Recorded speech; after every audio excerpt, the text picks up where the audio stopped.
The lights are off and away they go. Extremely loose. He's managed to hold on. I think he missed the complete. That is crazy stuff. Side Freitas is on the grass on the infield floor. He slides through. He tags Richard Eck.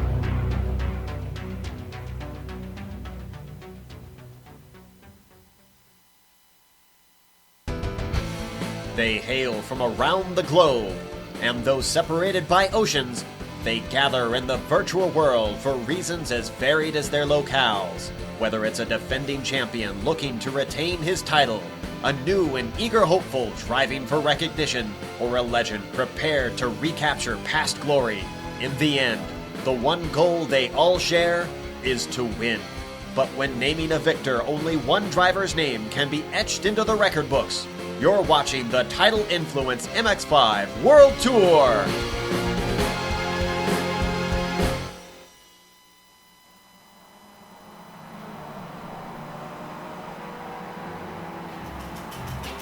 Florida is the flattest of the 50 United States, and there is no better sampling of the state's topography than the 3.7 miles of roadway that is Sebring International Raceway, which today plays host to round 6 of 10 on the Tidal Influence MX-5 World Tour Season 12 schedule. This quarter-hour streamy award-worthy pre-race show will count us down to when the lights go off and the field of little MX-5 smoke away from the starting grid towards the first corner on the first lap of this 18-lap contest. So, bring cyberspace into your place, dish up a plate of swamp cabbage, wash it down with a cool glass of Florida orange juice, put your feet up in the recliner, and enjoy the 18 laps of simulated sports car excitement that will be streaming your way. Hello from the Gator State and welcome to another GSRC broadcast. I'm your host, Bill Soup Zahn. Helping me call the action is Richard Losper. Turning the knobs and pushing the sliders is our director, the hardest working man in sim racing broadcasting, Joe Peak. And Dougie Beard is our camera artist. After a handful of races in Europe, the tour crosses the Atlantic to the U.S. to kick off the second half of the season from historic Sebring International Raceway. Richard, this track may be flat, but it is not smooth. Absolutely not. And good evening to you, Bill. Good evening, viewers. And welcome to another broadcast from the Global Sim Racing Channel. Let's talk about Sebring, this track. Now, this is the first of our double header tonight, Bill, as you well know. Sebring, Florida. We are running the international course, which is pretty much the full Sebring course. This course was built on abandoned airfields from World War II. And yes, you're quite right. It's an absolutely flat track. However, it's quite ingeniously laid out from the very exciting and very fast turn number 1 all the way around through the twists and turns of this course down to that back straight, and what I think, Bill, is patently, for me anyway, the best corner in motor racing, which is the fabulous and very famous Sunset Bend. To see exactly what I am talking about, have a look at this lap guide and you will see exactly how to negotiate this track, and it is a great track in my opinion. Alright, we've got Amjad Yaman in the GSRC MX-5, so let's do a lap around Sebring. Across the start-finish line down to turn 1, be prepared for a bumpy ride. Literally. This is a fast, blind, sweeping corner, and if you haven't got the car set up to handle it, good luck. Also, watch out for the exit because the track narrows significantly, and it's pretty common to see drivers off in the dirt. From there, it's a short burst to 3, which can sometimes offer another chance to pass. But make sure not to early apex this bend, because you'll need the wide entry into 4 and 5, which is a fiddly little technical section of the track. 5 is another late apexer, and probably much more critical. You'll see it dumps you onto Big Bend, which is easily flat out in the little MX-5. It's also a nice long acceleration zone down into the heavy braking of the hairpin, so a slow exit from 5 means a likely attack into 7. Make sure and spot your brake marker because it's pretty easy to come in too hot. Also, watch out for how the track weaves on exit, since some side-by-side action with another car could cause you two to make contact. From there, you're flat to the floor for quite a while yet again through turns 8 and 9. You'll basically just want to straighten these out and then hold to the left for Cunningham. The inside curb can really unsettle the car, so try not to get too greedy with it. Now the circuit takes you right into Collier, which is admittedly less scary in the underpowered MX-5 when compared to higher-end race cars. But it's narrow, and if you find yourself door-to-door with an opponent, it can get sketchy. The braking for Tower, though, is just as awkward as it is in any car. Make sure to keep it off that tall inside curb, which is going to bounce you all over the place. After the exit, just drift the car back across to the right and do your best to make one smooth, wide arc out of Bishop. Once again, it isn't hard at all in this car, but it's all about setting up for the braking zone for Jean Dembien. Hug the inside of each corner here for the best possible entry into Le Mans. If you find yourself getting offline, it's really going to hurt your lap time. This truly is the most important corner of the whole lap, with it leading on at the longest straightaway. Even with a great launch, the draft is bound to keep your competitors close, so there's no guarantees in a nice run off the turn. Whatever the situation, if you find yourself too wide at the end of this stretch, you gotta weigh whether it's worth the risk to fight it out. The entry to Sunset has a quick kink, making the car very unstable under braking. Then, mid-corner carries some nasty bumps. If you manage to get yourself around to the exit, congratulations, you survived. But as you come across the line, you've now finished a lap around Sebring.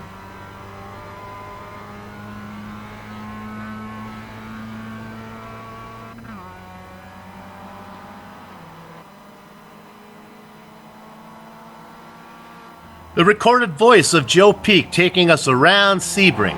But to get an idea of what the conditions are like out there right now, it's time for the segment we call Six Sideways Behind the Wheel, a chance to talk to a driver that's on the track right now. And we're going to talk to driver in the appropriately numbered car number 2, that's Deuce Allen.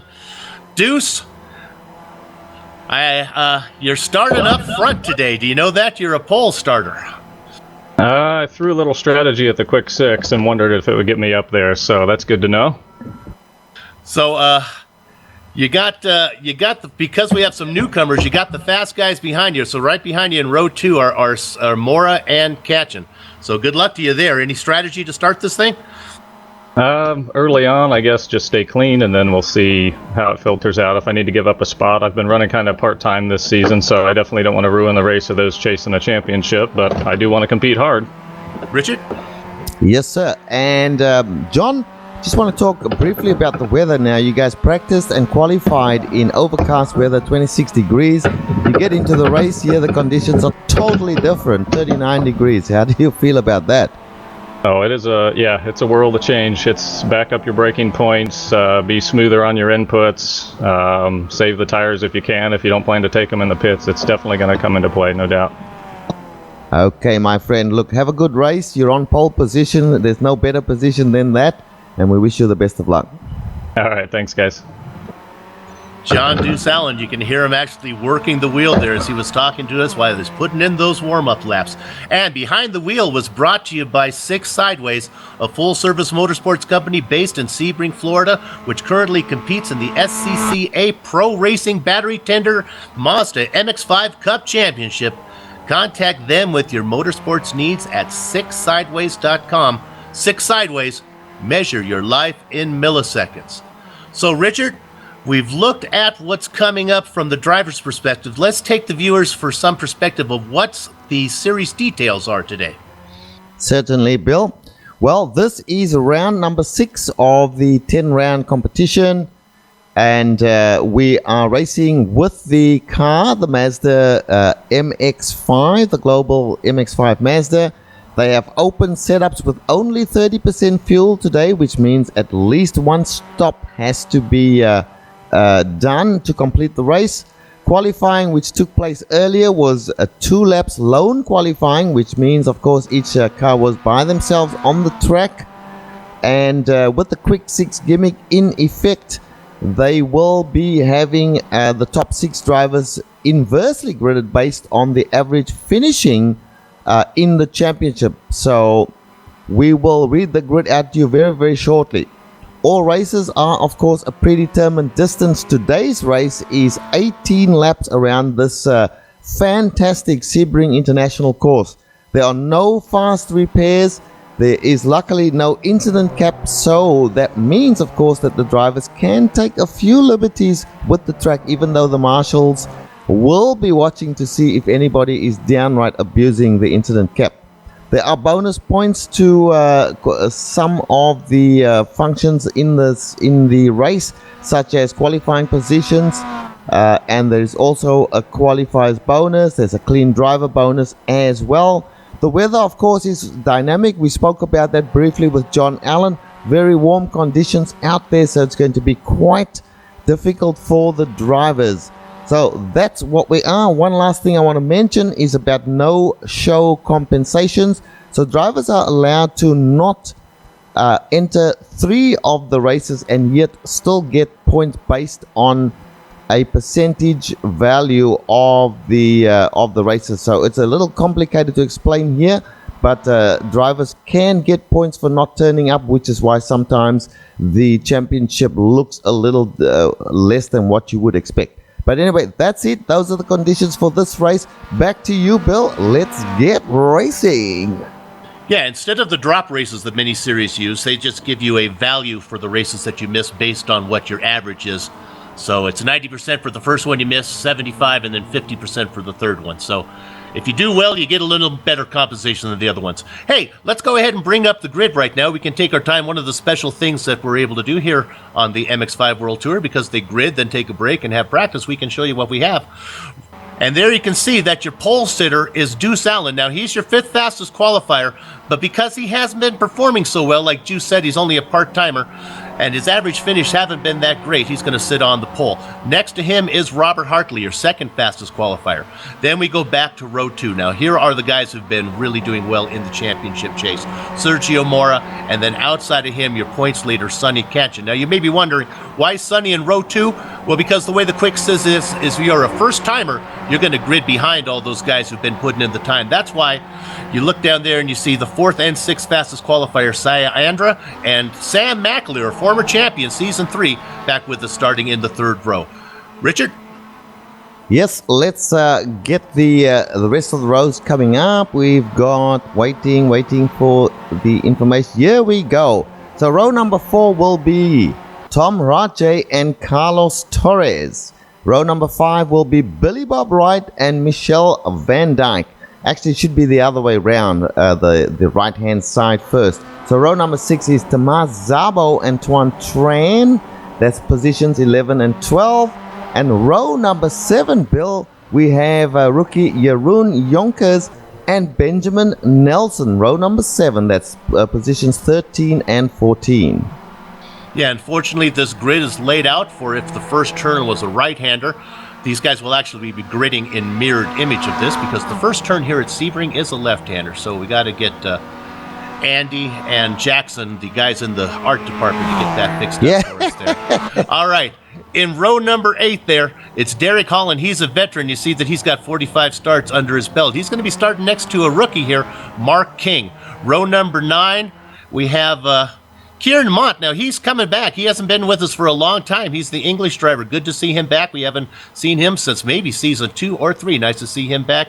Eric Coleman outside of him. Row 10, Jeroen Ursum picked up his first top 10 in the last race last season. Good to see him back. 48 starts under his belt. Sitting 25 in the points right now. Joe McDonald, 17 starts, sitting 17th in the points, going to round out row 10 there. And row 11, Eric Nanning, the rookie. Outside of him is going to be the veteran, Al Heaton. Let's look at just what's left over here, Joe. I'll wrap these up. We'll go to the next one, and our director brings up those final 3 spots there, which Richard Cortland there, another rookie inside of row 12. Eric Garcia, he's been running up front. He is the veteran from California. See, 69 starts under them. He'd been running up in the top 1, 2, 3 in points. Now it's dropped to 7th after a bad start at, it was our last race. That was at Donington. There we go. All right, that's our starting grid. Let's go ahead and bring up the points right now, and you can see a little more how these guys are playing out.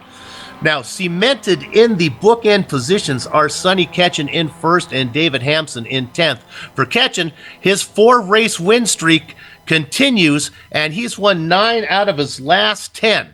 After the slow start, the Slovene machine Patrick Fliss has become a well-oiled machine, finishing second in the last 3 races and now positioned for second. They're just about to go to the grid here. Donington Incident dropped Travis Grid from second to fourth. Sergio Mora has more competitive than his 5th place would show.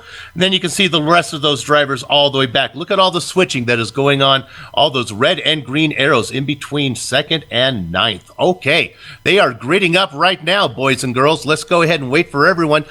The first corner is going to be a left-hander here, Richard, so we'll see what Deuce Allen has in store. He's going to be on the left-hand side of the track. He's waiting for Robert Hartley to take that grid spot. Yes, they are getting ready to start this race.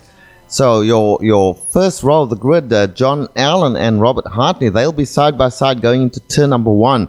Then behind them, we will have Sergio Mura on the left and Sonny Kanchan on the right.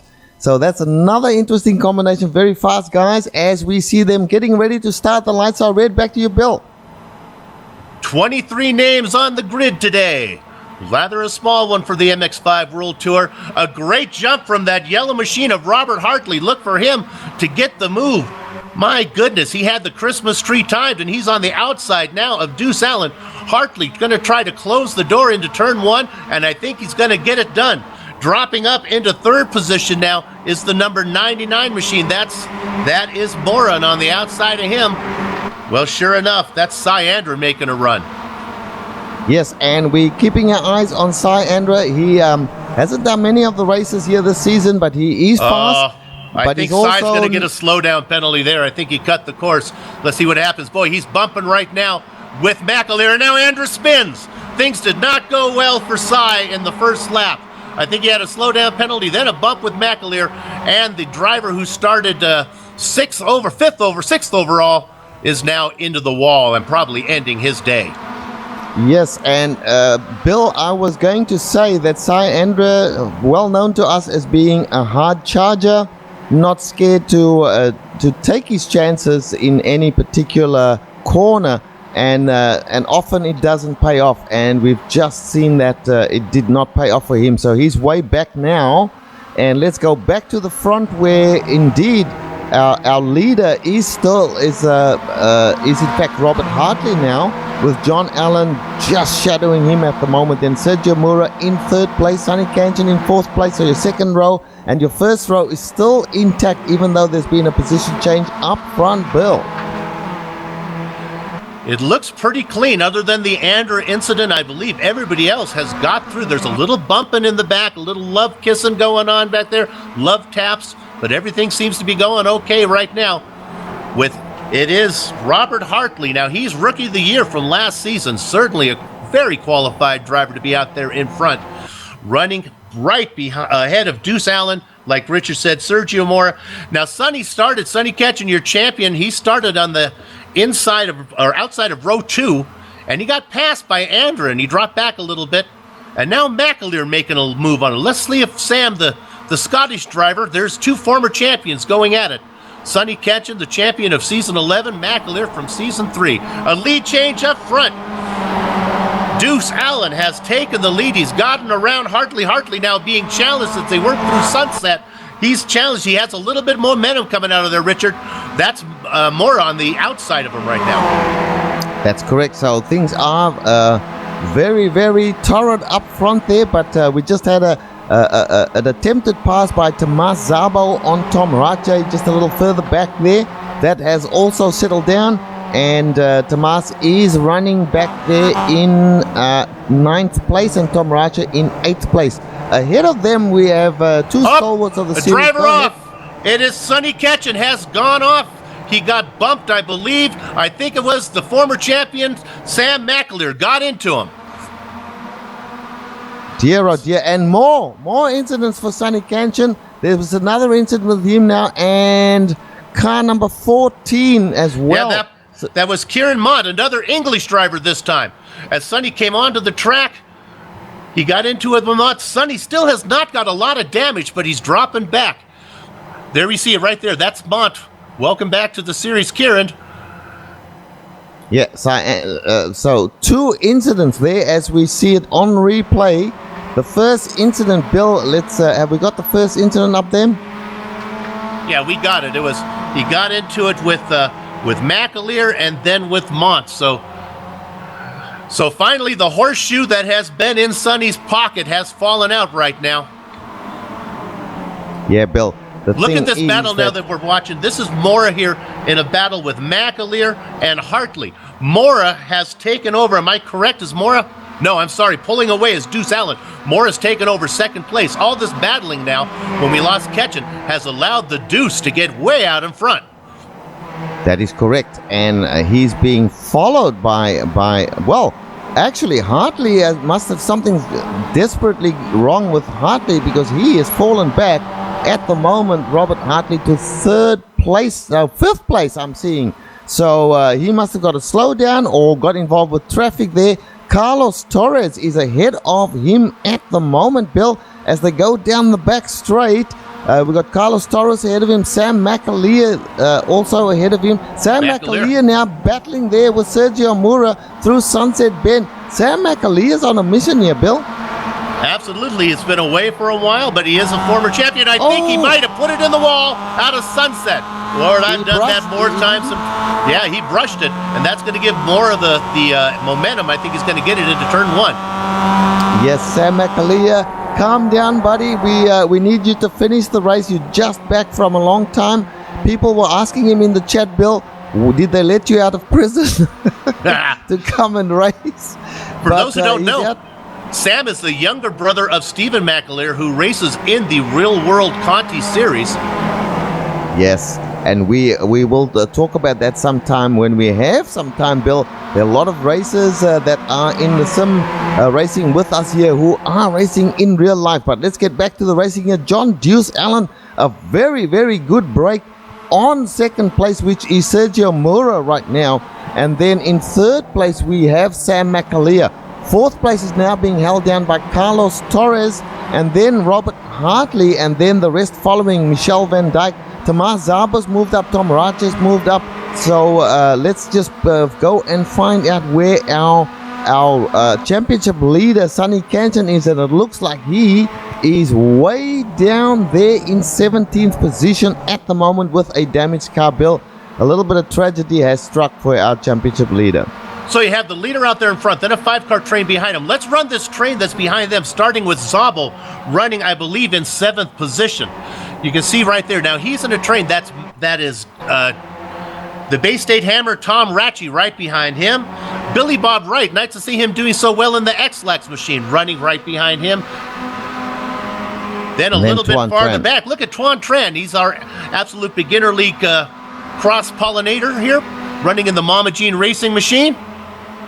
Running in 10th position, not too far in front of Jeroen Jonkers, running there. Also being battled by Derek Holland. Look at this battle going on in the back here. Then the last guy in this train, running in 13th position, is Mark King. We're right on board with Derek Holland right now, looking ahead at Jonkers. King is behind him. And let's go and have a look at the back markers now. We know that Cy Andra had to go into the pits because he had an accident there early on. And Kieran Mant was involved in that incident with Sonny Canton as well, so he's way back there. Benjamin Nelson has fallen back into the second last position at the moment, and those are your three absolute back markers. In front of them, we've got the usual back markers, confirmed members of Back Markers United, Bill, Al Heaton, and Jeroen Ursem. Great battle going on here with Zabo and Ratche right now.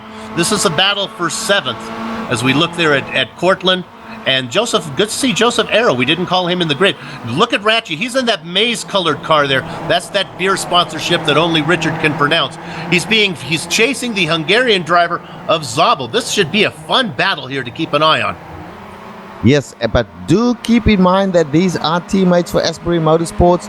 They are not going to do anything to harm each other's chances. In fact, I think that Tom Raja at the moment is just happy to follow Tomas Zabo around because their pace is kind of equal at the moment as they close up into those positions. There's Tomas is in 7th and Raja in 8th. Behind them, of course, is Billy Bob Wright. We want to keep an eye on that. Let's go to 2nd position right now. Rich, I hate to cut in there. Oh, he backs off. McAleer is giving Mora all he could ask for. These are two veteran drivers who've been around for a long time. Both these guys coming back here for season 12. Mora took off a couple seasons. McAleer hasn't been around for quite a while. Good to see them back. But meanwhile, pulling away is Deuce Allen. He's got about a 7-second. No, that's incorrect. Let me give you a time. About a 1.5 seconds. Yeah. Let's go back to a battle just behind Mura and McAleer, which is, that's a very good battle, but just behind them we've got Torres and Robert Hartley as well, as they work their way now through the S's, heading towards the back straight once again, and this is lap number 4.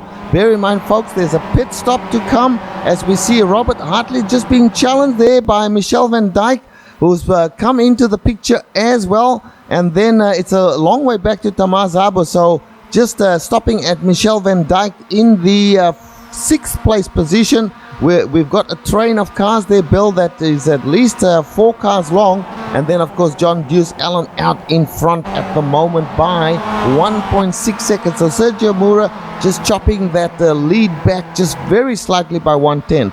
In fact, now it's down to 1.4, Bill. There is fighting going all the way back to 13th position.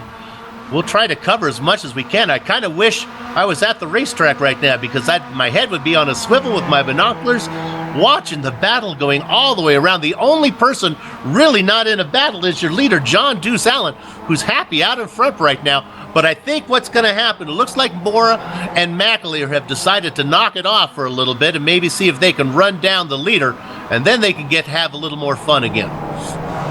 Now, Bill, let's put the cameras on Sonny Kanchan for a moment. Now, Sonny was involved in those incidents. However, he did not get any front end damage, because he's still able to run.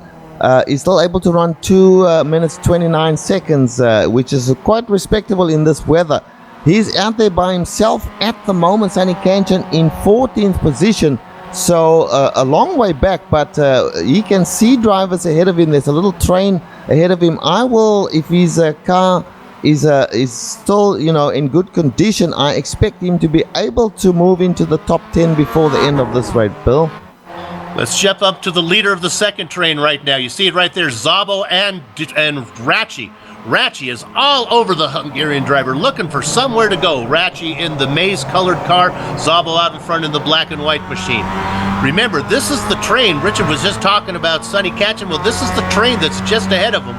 It's Zabo, Ratchi, Wright, Tran, Yonkers, Holland, and then the last guy, Mark King, running in 13th position.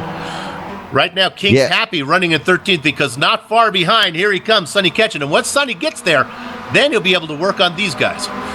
That's right, and there's 7 cars in this train, so they are a long train at the moment here, just being led, as we mentioned, by Tomas Zabo and Tom Rate from Asbury Motorsports.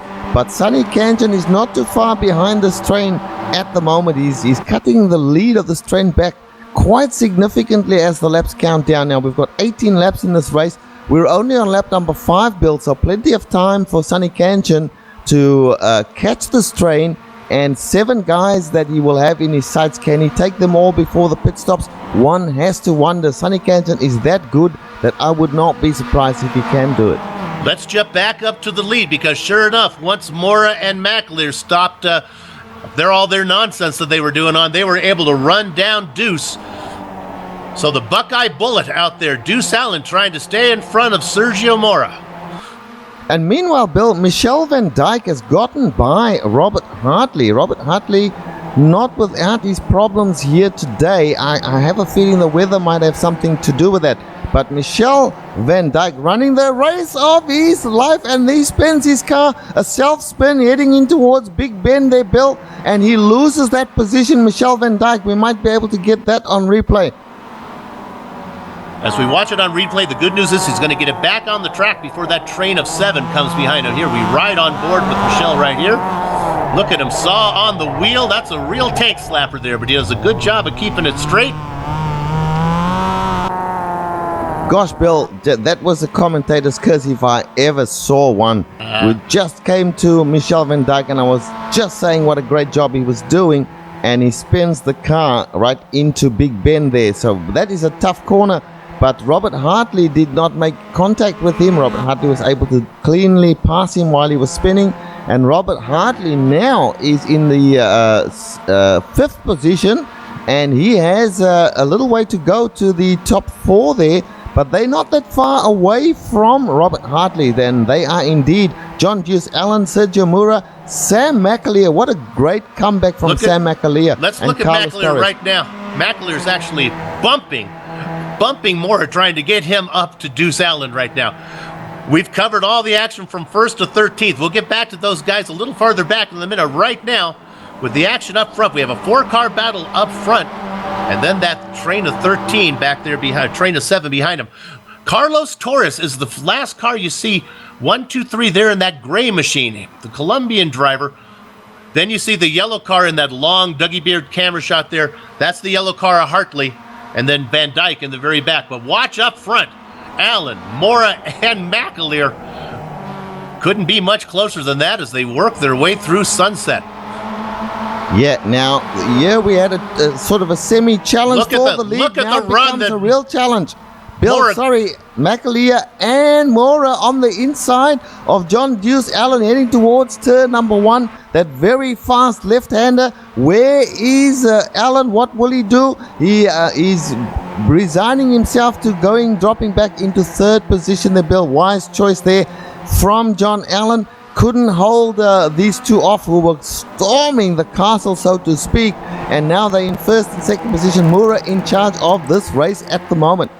Mora had a great run on the high side with momentum, and then McAleer tucked in behind him, and the two of them worked as a team to put Allen back to 3rd position now. Torres watching the whole thing happening in front of him. But here we go. The veteran, Sergio Mora. He's had a pretty good season. He had a chance to win a couple races already, and misfortune got the best of him. Right now, he's out in front again.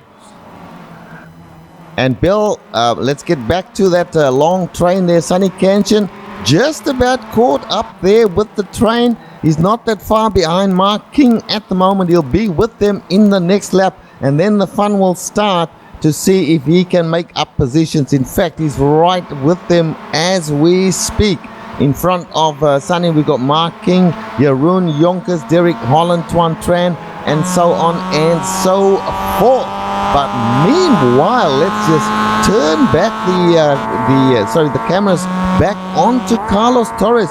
Carlos is now behind John Deuce Allen. Carlos running a great race here, and he looked like he was about to challenge there. Didn't quite have enough momentum. Now they go through the S's heading towards the back straight once again. The draft is quite good on the back straight here, flat track, so it's a little it's a little subtle, the draft. It's not the sort of draft you would see at, say, Spa or Watkins Glen, but certainly there is draft there, and John Allen making good use of the draft. So too Sam McAleer, and Sergio Mura has his hands full with the two guys behind him. Now he's going to have to think about his strategy, maybe an early pit stop. I don't know, Bill. We'll have to wait and see. Mora happy to be out in front right now. I think clear air in front of him, just run his line. McAleer behind him. Now, John Allen, Bill, making the first of the pit stops. He's doing the early peel, as you say, as you like to say. Now, you also saw on screen there that Tom Ratchey finally was able to get around Szabo after 7 laps of trying. It took him about half the race to get there, and that's probably good news because Ratchey can probably see that Sonny Ketchen now is finally making the first move. He's got around King, and now he's working his way here. He's got King in front of him right there. We have another car coming into the pit. Was Sonny Ketchen. Ketchen has come in. That's what fooled me there. So what happened was, this is a smart play by Sonny. Sonny got up on the back of traffic, says, I'll come in right now and pit, run some more hot laps. When I come back out, I'll be ahead of Tom Ratchey. That's his plan. Yeah, whole bunch of guys doing their pit stops at the moment.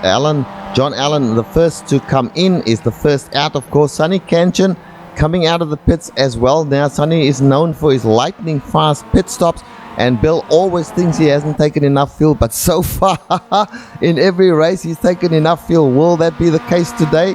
I believe it will, and we will keep an eye on Sonny. He's not out of contention for perhaps for this race, perhaps not there for the win, Bill, but I think Sonny Kanchan can still, he'll certainly get a top 10 and maybe even a top 5. So the guy we have to keep an eye on now is Alan. Alan is the leader of all the cars who have pitted. Yeah, that's correct. And of course, Sergio Mura and the little train behind him, McAleer, Torres, and Hartley, Rajay, Zabo, a whole bunch of them have not done their pit stops yet. So we'll keep an eye on that. But certainly when those leaders, as we see a car going slowly there in front of Sonny, who was that? Oh, it looks like Mark King got loose. Mark King. Yeah, we don't need a replay on that one. Just make a note that Mark King got loose there and Sonny Kanchan was able to pass him. So Sonny a little bit by himself now. We won't. We'll come back to Sonny in a little while. We need to go back to the front and have a look at what's going on there. And it's still Sam McAleer and Sergio Mura. So when will these guys come into the pits? That's the burning question in my mind.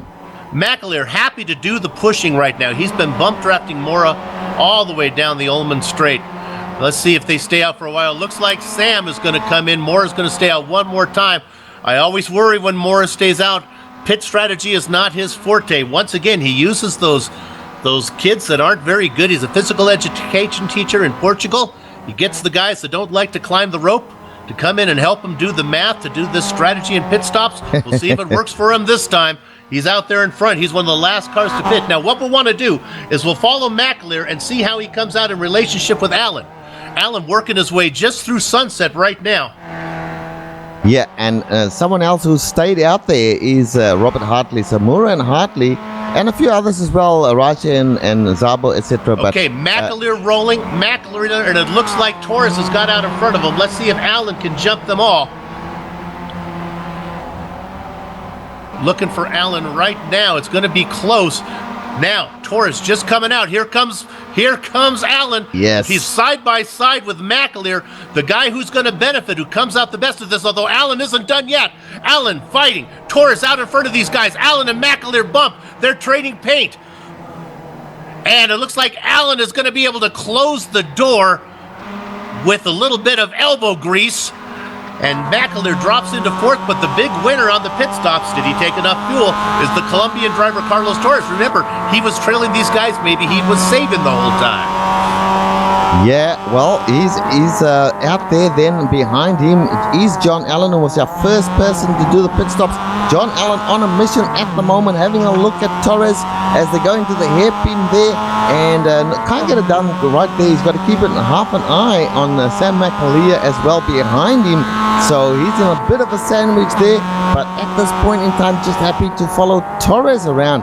And Torres, of course, has in front of him a bunch of guys who have not pitted yet. Let's go back and have a look at Mora and Hartley. These are the two guys that are in the lead of this race at the moment who have not pitted.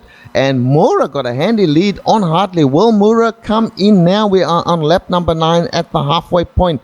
We'll see if Mura takes the opportunity to come in. John Allen getting on the microphone there to Sam McAleer. I think he may have a few choice words to say to Sam. Not all that happy, John Allen, at the moment. Here is Mura not coming in. He's going wide out of Sunset. That is a clear indication he's not coming into pits at this time. He's got clear road up front of him. Let's go back to Ratchi here, running, I think, in third position right now. This is Ratchi and Zabel. This battle has been going on the whole time. Remember, these guys have yet to come in. Yeah, these Robert guys are there. Ratchi decides it's got a little bit too exciting for me. He pulls in. Zabel stays out. Let's see how many of the rest of these guys stay out. No, but it looks like Billy Bob Wright's going to stay out one more time. Tuan Tran's going to stay out again. Yeah, Robert Hartley came into the pits as well. So Robert Hartley be interesting to see where he comes back out. Tom Rache, who was briefly running in third place there, he's in the pits as well. And a bunch. Oh! Look at this Allen, this mix here. There's Allen trying to peek around Torres. This is going down the straightaway, so Allen's going to have the preferred position. McAleer doesn't know which side to go, working both sides of the street like a jaywalking mailman, trying to find somewhere to go, nowhere to go for McAleer. As he weaves to the right, he weaves to the left. When they're side by side in front, McAleer trying to find who am I going to choose to chase. Allen's going to get that position. Torres drops back. We're going to call it we're going to call it third overall, really, when everybody, the pit stops are done. These guys are going to be running second, third, and fourth behind Mora. Yeah, that's correct. We think that will be the way. So it'll be interesting to see when Mura does come into the pits. It looks like he's going in late this time.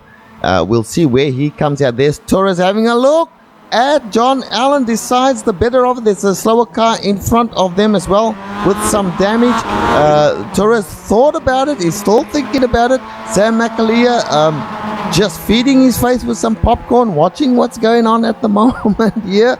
And they come up to the slower car, so they'll have to get past that slower car first. Can they use the slower car? Here comes Torres, going to have another peek.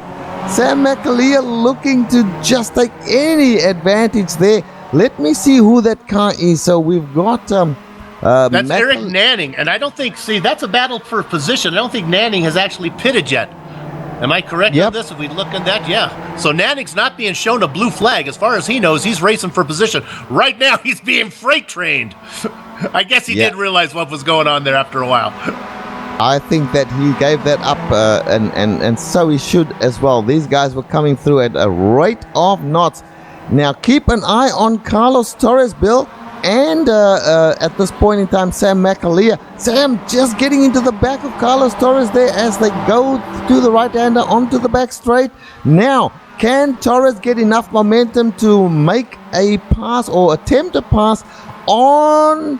Indeed, he does. John Allen is still on the outside of the track there. There goes Carlos Torres. He uses the draft to pull him up to Allen and then passes Allen and McAleer in there as well, Bill. So McAleer and Torres both pass Allen, but Allen, of course, is a wily driver, lots of experience. Will he give it up? He certainly won't. He's just shadowing them at the moment. Jeroen Ursum, for some reason, maybe we can get it on replay. It just happened, I believe, down the front straight. The car just veered left into the wall. Let's see if we can find it. I don't think it was that far back. Oh, just missed it there. This is almost, I think it was like a mechanical error here. We love Jeroen. Watch this. He's going down the main straight. This is not the Ullman straight. I apologize. Crossing the start-finish line, and the car just veers left. And could he get... Did he maybe hit the wall? That's one of those mechanical failures that we like to call, Bill. That is an equipment failure on his part, no doubt. Equipment failure is either his computer shut off, he got a black screen, or something happened at his place, at his home. Bear in mind, this is simulated racing, so we think something has happened there to our friend Jeroen Ursum, also the organizer of this series at the moment. Carlos Torres, the last time we talked, he was in behind McAleer. Well, he's got around McAleer now. So it's Torres, McAleer, and Allen. But I say that before I can even finish my sentence. McAleer makes the pass, and Deuce says, I'd like to get in this too. Sam gets loose. Torres takes it back. There's nowhere for Allen to go. Well, maybe he can make it. He's not done yet. McAleer not done yet. He's got some damage on the front of his car where he made contact, I think, with Sonny Cantor. Now he's going for a drive on the grass at the moment, and he's going to lose that position both to Torres and to John Allen. Well, Scotland is a very green country there, and I thought he maybe felt a little comfortable on that color. Right now he's able to hold on, though. My goodness. I think he was looking for a place to set up camp there, Bill, because he was that far on the green stuff that certainly the track was nowhere in sight for him momentarily. However, he's back on it now and shadowing Carlos Torres and John Allen. John Allen on the microphone, they're still talking. I'm not sure what he's saying, but he's under threat from behind as well, and that's Robert Hartley, Bill. And the leader is in. That's what I'm sorry to interrupt there. I just thought we'd get that. Mora is in. I think Mora's going to be able to get out comfortably ahead of these guys with all the fighting that was going on. We'll stay with this. We'll see how Torres does. Well, this is going to be close. Sergio, again, he's starting to roll. Here we go. This is going to be close. The three guys are coming full head of steam. Are they going to be up to get to Mora? Oh, my goodness. Mora just exiting out onto the track right now. Will he be able to get that little lawnmower engine revved up in that MX-5? Oh, McAleer hits the wall. McAleer this time looking for a place to I don't know what he was looking for there, but he was out on the gravel this time, not the green stuff, and he's lost that position. But the big news is Sergio Mora did come out in front of the second, third, and fourth place train, and in fact is leading this race at the moment from Carlos Torres. John Allen is in, and we're looking at some replay there. Let's go to that first. You can see it now. You can see where Mackler, they're put it in the walls. That's what you're saying there, as we are back to live now. Now, the car to keep an eye on, remember, he had fallen way back. Robert Hartley, he must have had a very quick pit stop. Probably didn't take more fuel than he needed. In fact, Hartley's pit stop was actually almost 2 seconds faster than Mora. So Hartley is now in this mix with Torres and Allen. And the question is, are they going to be able to run down Mora?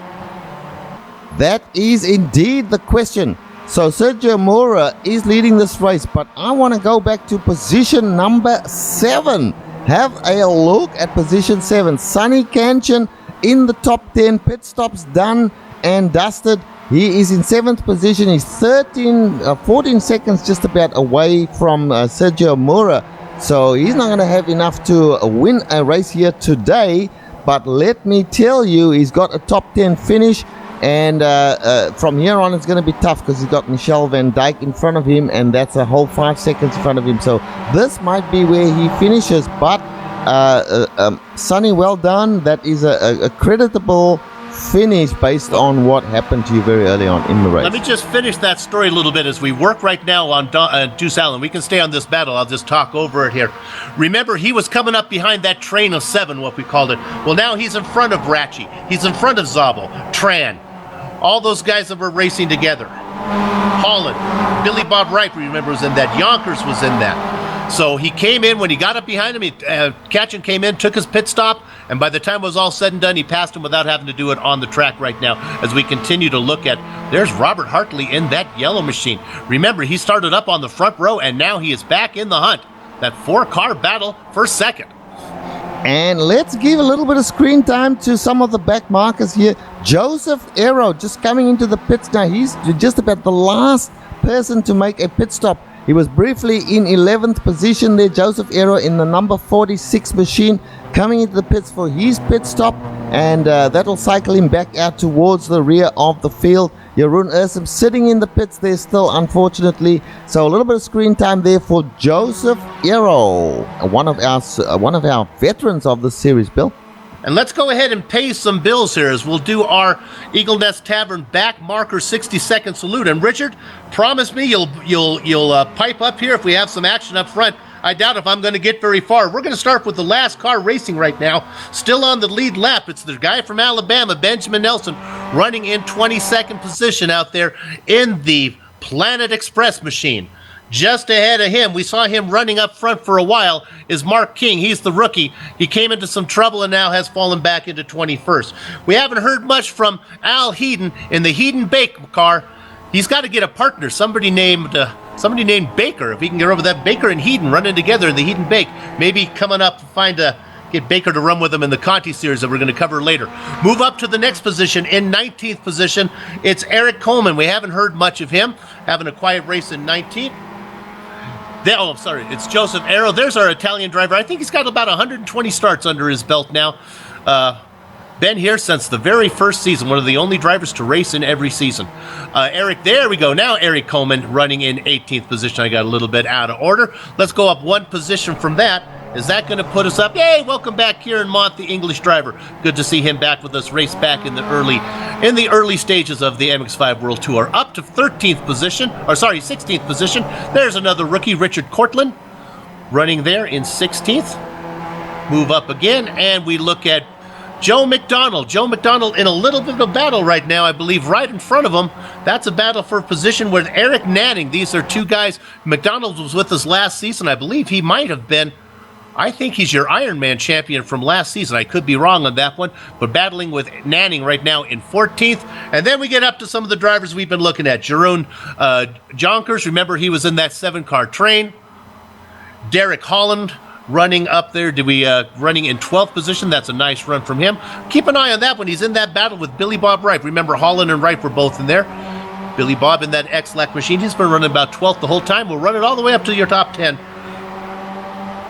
And in 10th, there he is in the Mama Jean Racing purple and black machine, Tuan Tran. Okay, that's your 60-second back marker. More than 60 seconds, wasn't it? Back marker salute. Richard, where do you want to go?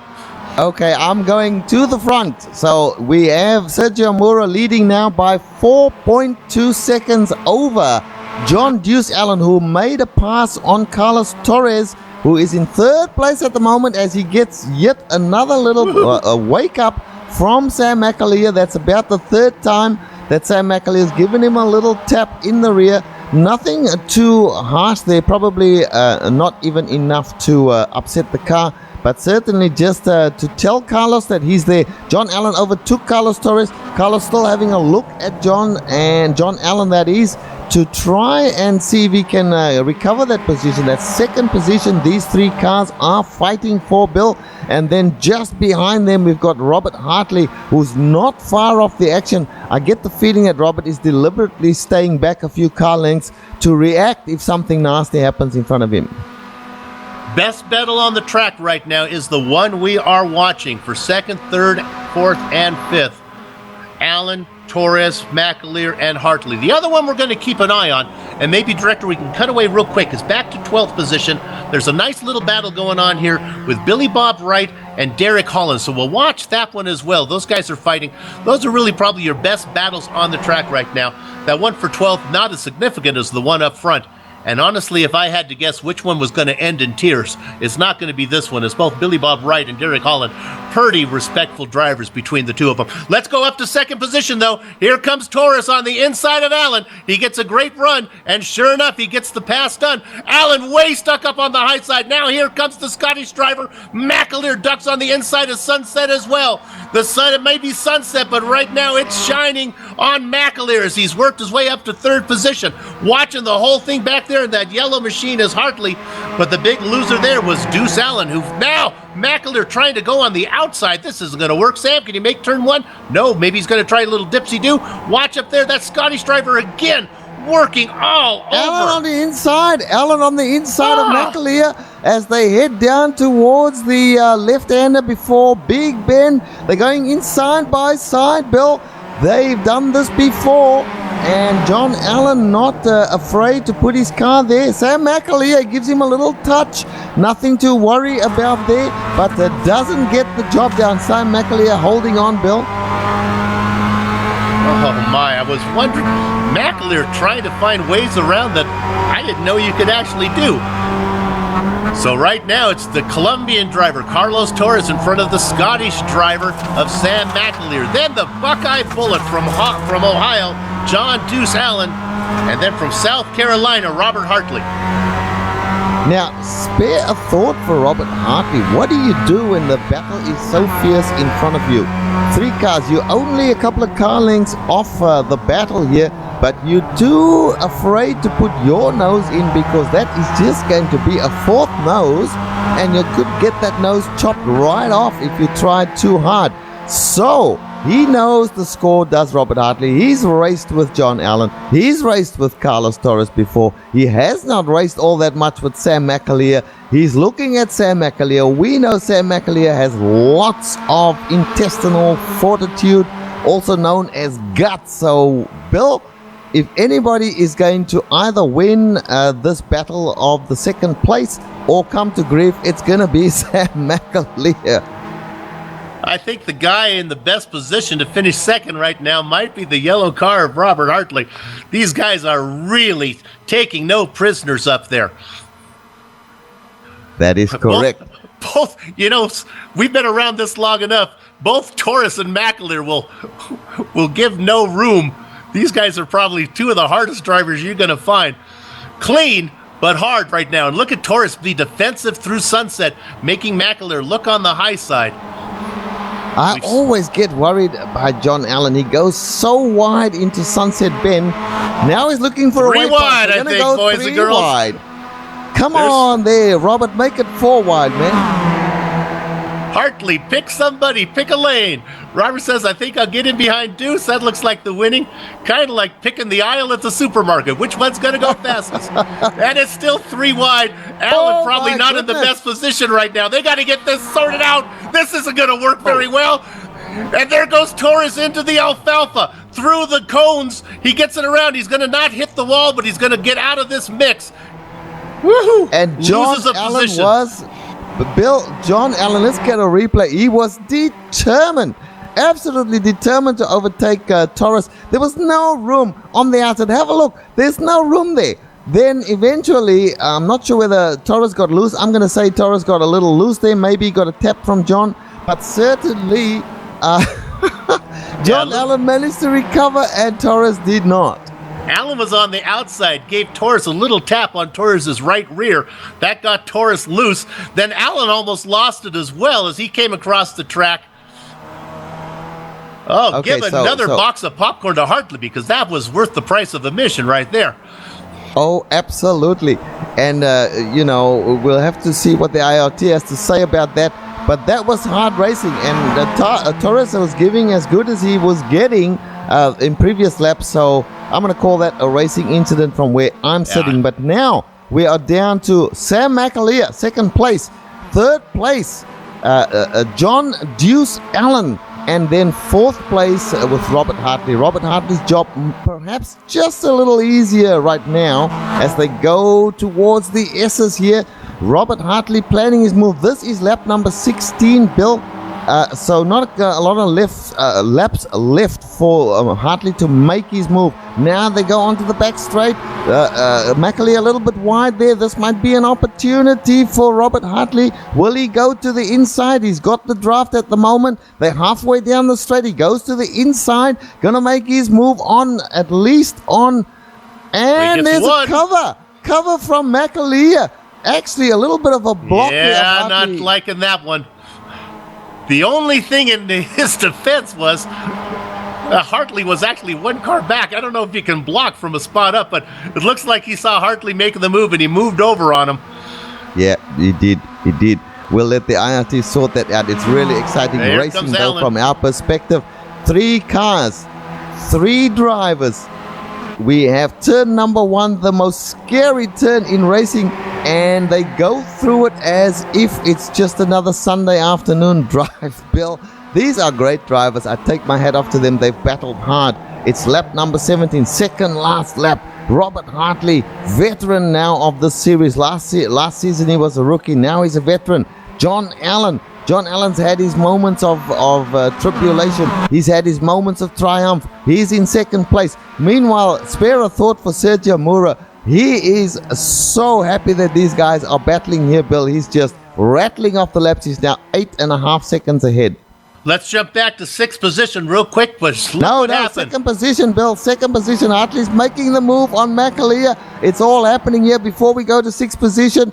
We know that Sam McAleer doesn't give up easily, but he has to give up the position now surely as Hartley stays on the inside as they head towards Tower Bend or Bishop Bend. I always forget which one this is. Might be neither. But anyway, he's got it done and he is on the podium in 3rd position for the moment, Bill. McAleer back to 4th right now. What I want to talk about, and we don't need to go there, but Sonny Ketchum was able to get around Torres. Ketchum now moves up into 6th spot. This excitement up here for second is hard to get away from, so we'll stay on a little bit. I'll also update you that Wright is still in that battle with Holland. Boy, we'll try to get to that one right now. Those guys are still battling at it as we ride on board with McAleer right now. All right, now let's keep in mind that this is the second last time they'll be coming down towards Sunset Bend. So now McAleer is a known hard charger. He's got a good exit here from the last corner onto the back straight. Hartley is in front of him. He's going to go to the inside without a shadow of doubt. Has he got enough to get there though? Because Hartley's got a good draft from John Allen.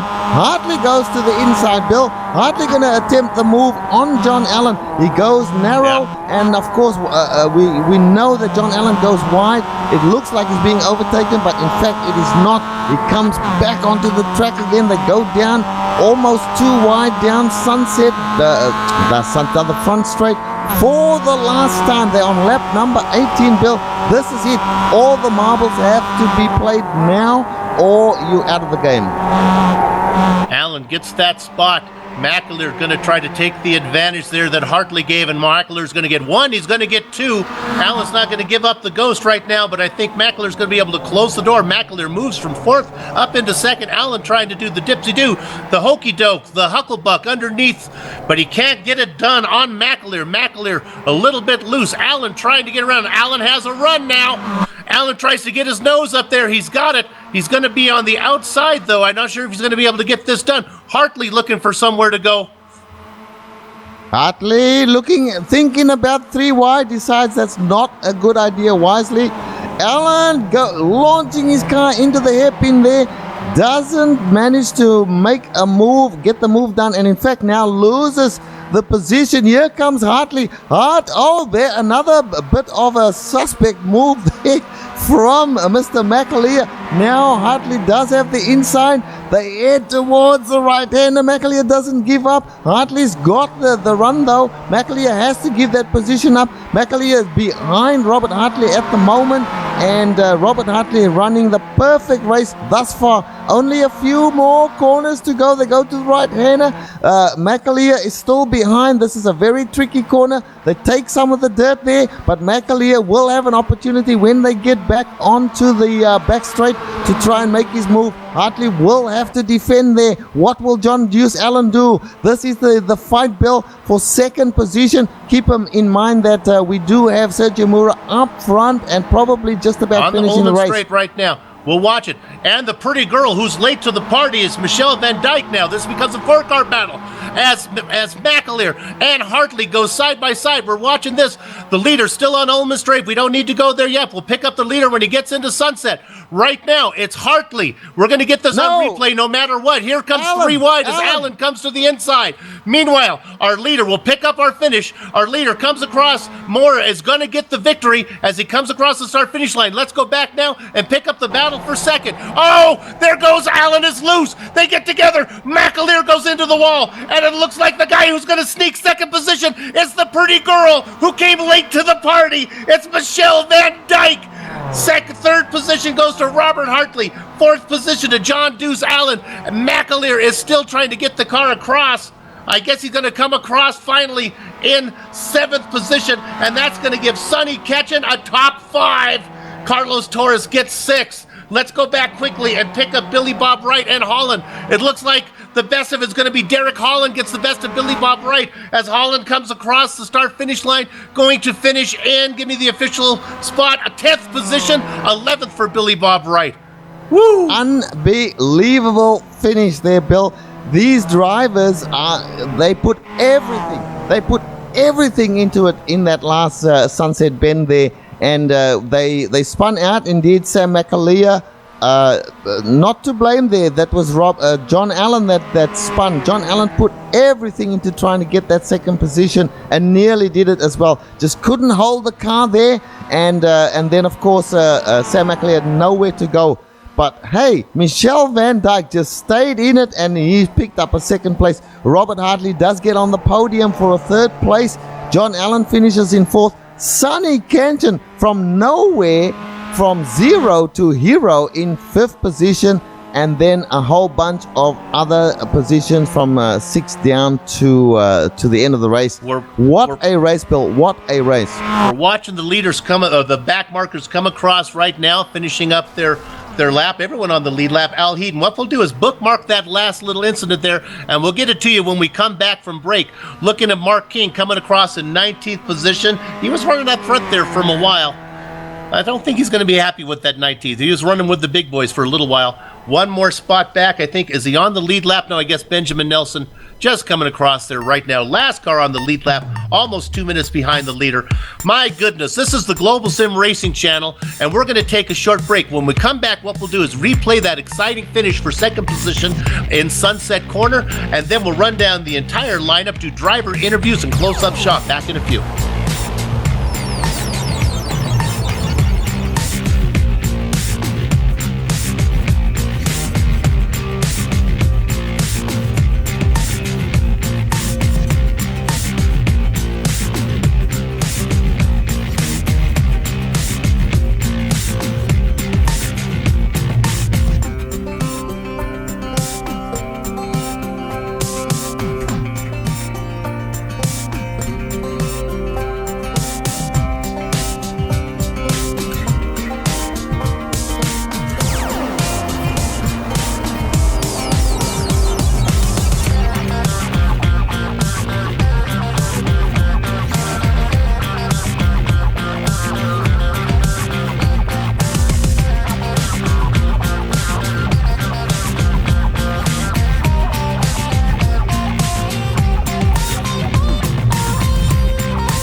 Welcome back to the Global Sim Racing Channel's coverage of the Tidal Influence MX-5 World Tour. This is round 6 from Sebring. And as promised, we're going to go to now the replay of this exciting battle for second that where all heck broke loose here in Sunset, the final corner. All right, now that's Hartley up in front. That's McAleer in the orange car making a move. This is for second. Hartley and Mac. Look at Hartley weaving back and forth in that yellow machine. Now they're working their way down the Ullman Straight there. Behind them, that's Allen. Allen now goes to the inside to make it 3 wide. So talk about the popcorn position. That's Michelle Van Dyke in the popcorn position, looking for somewhere to go. Then they come in, a little bit of a tap there, and then Van Dyke starts to move up 1 spot. They go around under the hill. Everything, now Van Dyke is in there, and then McAleer gets together with Allen. McAleer goes in the wall, and all of a sudden, Van Dyke's going to find himself getting second position. Hartley takes third. We're going to watch it one more time. We're on board this time with Hartley in that yellow machine. You can see him on the outside. Watch this, and now you can look there. A little, maybe a tap there, and we go into slow motion. Then that's McAleer in the orange car that gets together with Allen. Maybe Allen got loose, but those 2 cars get loose on the outside. McAleer gets the worst of the wear. Van Dyke goes from 5th position up to 2nd. Hartley goes ahead and takes 3rd. I got to think Van Dyke and Hartley probably happy with 2nd and 3rd there. Allen not so happy in 4th, but pretty much everyone, when they came over the microphone, everyone kind of had the idea there was hard racing going on. I don't think there's a lot of hard feelings. There might be some hard feelings to go around from earlier in the race. One of them is our champion right now. Sonny Ketchen may have something to say in the forums as he finishes 5th. Let's run down the entire standings for you right now. Your top 10. Sergio Mora, the Portuguese driver. Welcome back. It's been a long time since he's been to victory lane. He has many in his belt, and I think that's going to move him up maybe into 2nd position all time in win lists. Michael Van Dyke, his best finish ever. Congratulations to Michelle Van Dyke. Robert Hartley in 3rd position. The Buckeye Bullet, John Deuce Allen rounds out 5th, and then Sonny Ketchen after that error that bumped him. Well, not really an error, a bump that moved him back to about 14th position, grabs the top 5 when it's all said and done. Carlos Torres was in the mix for the 2nd place position. He's going to finish 2nd. Sam McAleer, we know what happened to him. He gets 7th. 8th position goes to the Bay State Hammer, Tom Ratchie. The Hungarian Thomas Szabo in 9th position, and rounding out the top 10, quiet Derek Holland. In 11th position, Rich? In 11th position, we had Billy Bob Wright. In 12th position, Tuan Tran. 13th position, Jeroen Jonkers. 14th position, Joe McDonald. 15th position, Eric Nannings. 16th position, returning from a long layoff, Kieran Mant. 17th position, Eric Kuman. 18th position, Joseph Aero. 19th position, Al Heaton. And 20th position, a Mark King who spun out late in the race there. Okay, and then the drivers there that we, in the back, the Alabama man, Benjamin Nelson, Richard Cortland, and we saw Jeroen Ursum and Cy Andra had their trouble, 23rd and 24th. 24 drivers took the grid, and we call 24 in the final standings. Okay, we're going to talk to not the race winner today because I believe Sergio Mora's English is not that great, and we don't have a translator in Portuguese today, so we are going to talk to the man from... He's Dutch. He's from the Netherlands. I guess when your most famous painter is called Vincent van Gogh, you're going to be fast, and that's Michael Van Dyke. Congratulations. Man, the sea's parted for you, Michelle. Thank you very much, Bill. Thank you very much. It almost feels like a win for me. You were back there. You were running back behind those, and they were battling, and you could... You had a thought probably with a lap to go that I can get in this mix. Well, yeah, I started off in the top 10 of the field, so I was heading for a top 10, but I managed in the beginning to keep up with the pack in front, and I made a little mistake, so I spun around and I was like 5 seconds behind, and the entire race it was around 5 to 6 seconds, and in the end it was getting 4 and 3, and in the last lap I was like 2.5 seconds behind and was like, they're gonna put up a fight, so good chance of closing in. So put us inside your helmet there, down the Ullman Straight up there at the very end. You actually, even without the incident that took out McAleer and Allen, I think you were in pretty good shape even without that. Yeah, definitely. I was like on the back straight, I was like on half a second, so I had to close in a little bit. So I was thinking on the straight, like, what should I do? And I was first thinking up and under, and I was like, nah, that's not gonna work. And I saw John tucking in the inside, and I was like, let's follow him and see how it works out. And John was getting in the inside of Sam, and I could follow him in. It was a bit close, but I could keep it pretty tight, and went out pretty well. Well, I called you in the race. I called you the pretty girl who was late to the party, and sure enough, boy, when it was all said and done, you were the one doing the dancing at the end. Congratulations on a second place finish. Thank you very much. And congrats to Sergio.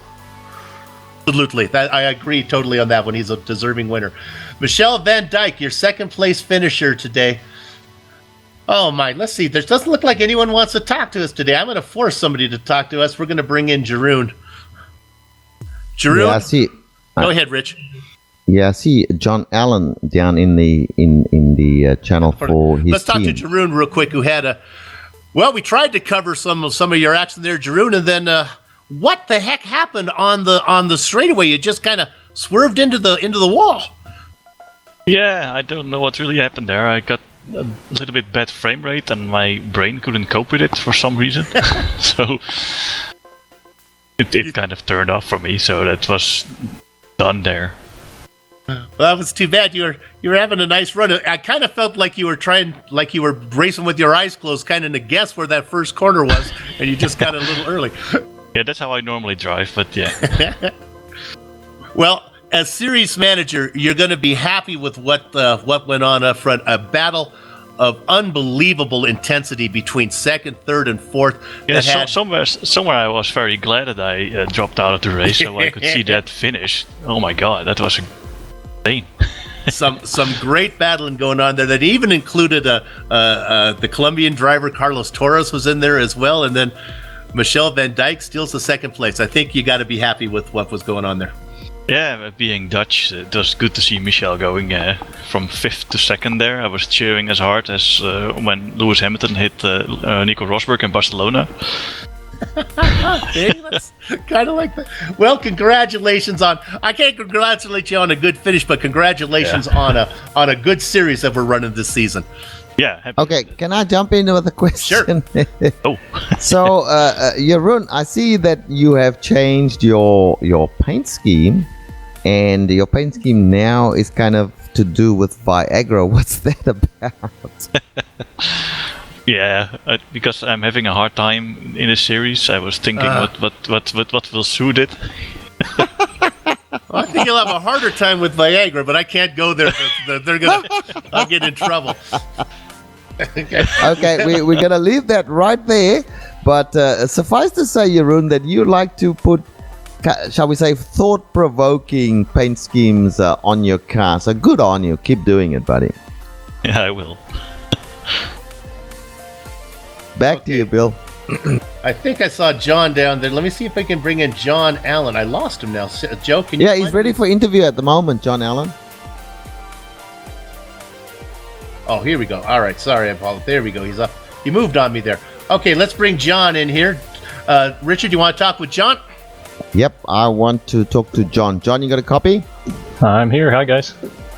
John, that was an unbelievable finish. You guys, 2nd, 3rd, and 4th, yourself, Sam McAleer, Robert Hartley, you guys threw everything at it in that last lap. Tell us about that approach to Sunset. What was in your mind? And we saw how you executed there, and you nearly pulled it off. But what was in your mind coming down Sunset? Coming down the Ullman Straight, I should say. I was just trying to gauge whether I had enough of a pull to make it worthy to risk 3 wide, because that is tough going into Sunset, and I didn't want to be the guy to throw it all away. And unfortunately, it did end in tears a little bit, only really in part because I missed a gear. I went to grab 3rd, and I couldn't stay low enough because I got stuck in neutral, so I came across the nose of those guys. They did a great job giving me room, and then I got a little too ambitious about when to get back on the gas and spun and hit Sam, or else we might have had a nice 3 wide finish there. let me tell you, it was very, very exciting to watch. Earlier on, you were also determined to get past Carlos Torres. Tell us about that, because you were in no man's land heading down towards Big Bend there, and somehow you and Carlos contacted, and then he spun out and you managed to gather it back in again. What was going on there?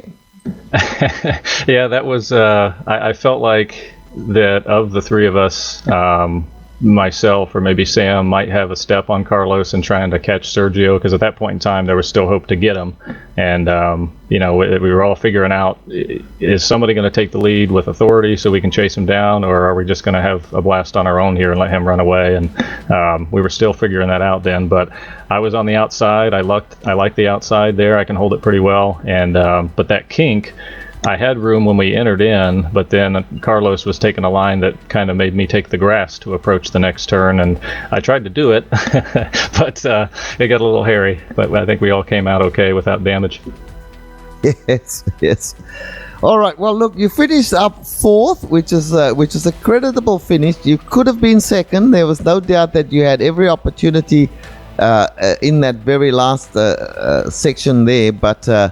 McAleer is a hard man, and you can play it tough as well. So the two of you guys put up a terrific battle. And Robert Hartley was actually sitting back, just watching for a large part of the last section of the race. So did you think, okay, I am not going to give in to McAleer, or was there times when you were thinking, hey, okay, maybe I'll just give this to him because this is really tough?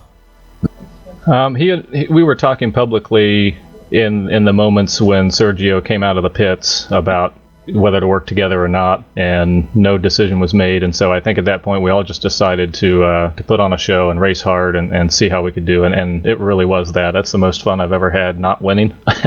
So that's the best way I could put that. But yeah, I wanted to.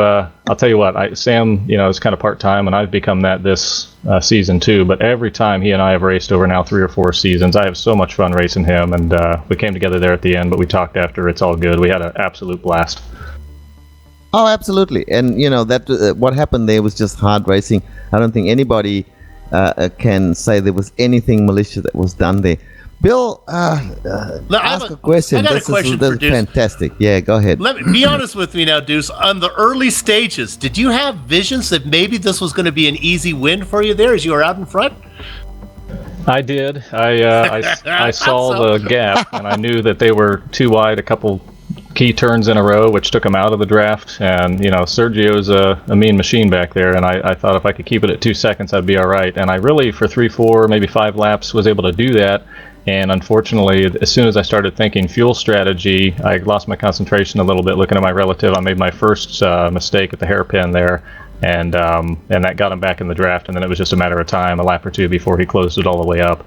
And so I let them around actually without much effort, thinking I could pit from behind them and surprise them and pop out. But traffic kind of kept that strategy from putting me in front after.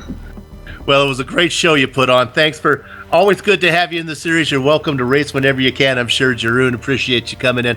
Congratulations on 4th place, but a lot of fun. Thanks, guys. Glad we put on a show. The Buckeye Bullet, Deuce Allen, 4th position here. Okay, that's going to wrap it up for us on GSRC right now, but wait a minute.